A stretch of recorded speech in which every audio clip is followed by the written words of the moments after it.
A confirmation hearing is more than just a job interview. It's a high-stakes performance where a lifetime of words can be turned into weapons. The central question is always the same. Can an advocate who fights passionately for one side truly become an impartial judge for all? This is the story of what happens when a nominee's past rhetoric collides with the demand for judicial neutrality. Let's watch the key exchange that puts this conflict on full display. Thank you, Mr. Chairman. Ms. Merrill, I'm looking at an article you wrote in The Breach in 2017. You said, I'm going to quote, "It's inconsistent to denounce white supremacy but not repudiate voter ID laws." Did you say that? Thank you for the questions, Senator. You're welcome. I believe that was an interview I gave in the days after Charlottesville, Right.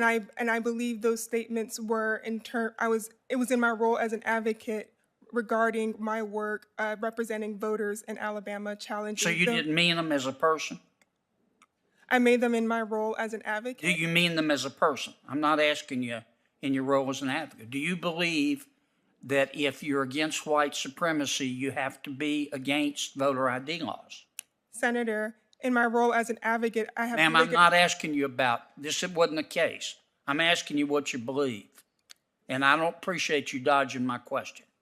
Now, this is a serious position you've been nominated for. Do you believe that someone who is against white supremacy also has to be against voter ID laws? Senator, no. The Supreme Court has held that photo ID. What do you believe? I believe that the Supreme Court has held. What do you believe personally? I believe that photo ID laws have been held to be constitutional.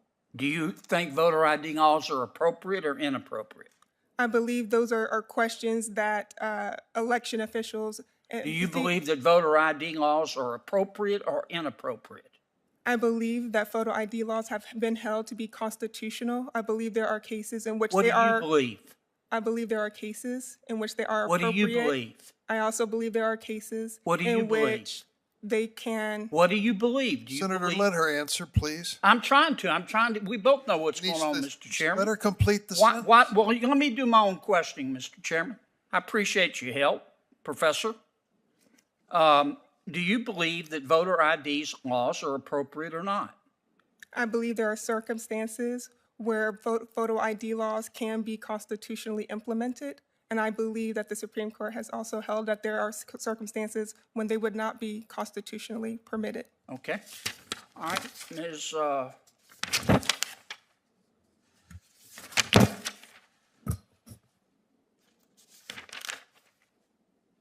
Chaudhry. Am I saying your name right? It is Chaudhry. Chaudhry. Thank you for correcting me. Thank you. In 2015, you were on a panel at Princeton University. You said that the killing of unarmed black men by police happens every day in America. Did you say that? Senator, I don't recall a statement, but it is something I may have said in that context. You think it happens every single day?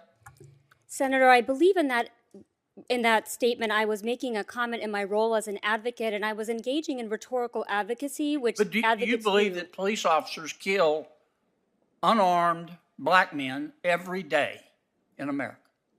Senator, I believe the killing of unarmed citizens by law enforcement is tragic, and I believe in that instance I think it's tragic too, but do you believe, this is a really simple question, Counselor, do you believe that cops kill unarmed black men in America every single day? You said it at Princeton. Senator, I said it in my role as an advocate. Oh, okay. You didn't mean it. Senator, I said it in my role as an advocate to make a rhetorical point. So when you say something that's incorrect, it's okay to excuse it by saying, oh, I was being an advocate? What do you believe? Do you personally believe that cops kill unarmed black men every single day in America? Senator, I believe law enforcement have an important and challenging job in this country. That's not what you said, though, Counselor.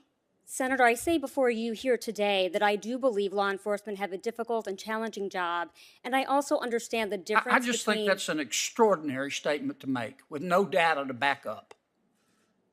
None whatsoever. There's no basis for you saying that. And you knew it then and you know it now. How can one possibly believe that you're going to be unbiased on the federal bench?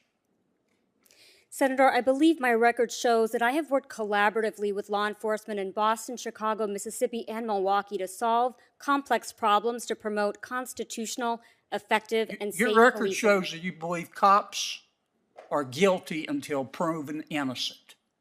Your record shows that if a cop, if a cop shoots a criminal, it's the cop's fault. And if a criminal shoots a cop, it's the gun's fault. I've read your record. I've read your record, Ms. Merle, and I don't appreciate you not answering the question straight up. I would respect you a lot more if you'd just tell us what you believe and not try to hide it. Thank you, Mr. Chairman. What we just witnessed was a masterclass in political strategy. The senator's approach wasn't about discovering the nominee's true beliefs. It was about publicly defining her using her own most controversial past statements. Notice how he repeatedly asks, "What do you believe personally?" This is a deliberate tactic designed to break down the wall between the nominee's past and present self. He is forcing her to either disavow her previous advocacy, which would alienate her supporters, or reaffirm it, which would prove his point that she is too biased for the federal bench. On the other side, Ms. Merle's defense rests entirely on a single phrase, "in my role as an advocate." This is her shield. She is attempting to create a distinction between her job as a zealous representative for a cause and the required impartiality of a judge. When she calls her past statements rhetorical advocacy, she is essentially arguing that the language of activism is different from the language of law. However, this defense is a double-edged sword.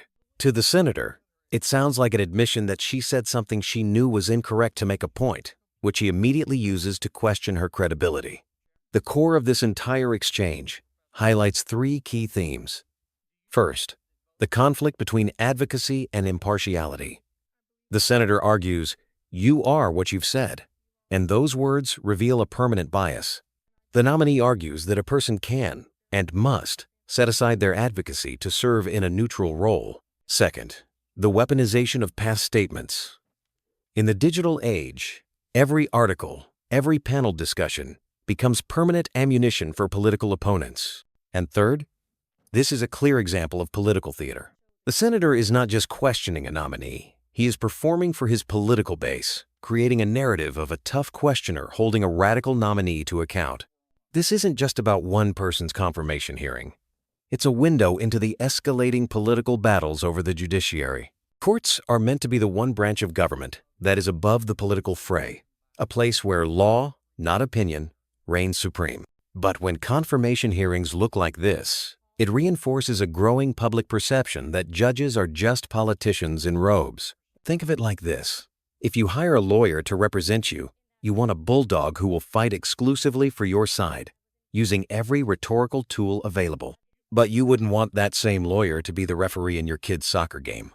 The fear, which the senator is exploiting, is that the nominee can't or won't hang up the jersey and pick up the whistle.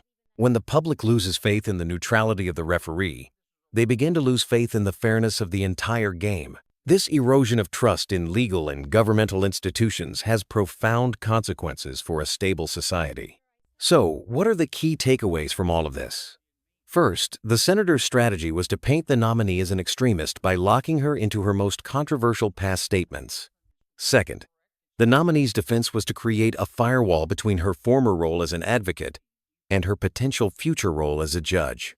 Third, the entire exchange demonstrates how judicial nominations have become central battlegrounds in the culture wars, where past rhetoric is used to question a candidate's fundamental ability to be impartial. Finally, this hearing serves as a stark reminder of the immense pressure on the judiciary to remain, or at least appear, non-political in an increasingly polarized world. This leaves us with a fundamental question. Is it fair to hold a nominee accountable for statements made as a political advocate? Or should we accept that a person can occupy different roles that require different standards? What do you think? Let us know in the comments below. And if you found this analysis helpful, be sure to like, subscribe, and share this video.